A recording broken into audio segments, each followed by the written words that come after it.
Good evening friends. Ragi puttu செய்யலாமா? பிடிச்சா பிடிக்கணும், உதுத்தா உதிரணும். இதுதான் பதம் மாவோடது.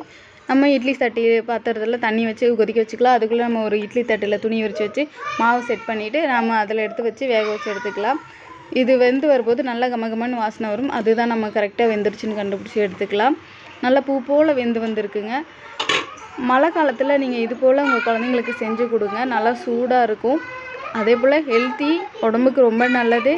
நீங்கள் கடையில் வாங்கி சாப்பிட்ற ஸ்நாக்ஸை காட்டிலும் இது ரொம்ப ரொம்ப உடம்புக்கு நல்லதுங்க. நீங்கள் ட்ரை பண்ணி பாருங்கள். தேங்காய் துருவல், நாட்டு சர்க்கரை, ஒரு செவ்வாழைப்பழம், இது எல்லாத்தையும் ஒன்றா போட்டு நான் புட்டோடு சேர்த்து பிசைஞ்சு குழந்தைங்களுக்கு கொடுக்க போகிறேன்.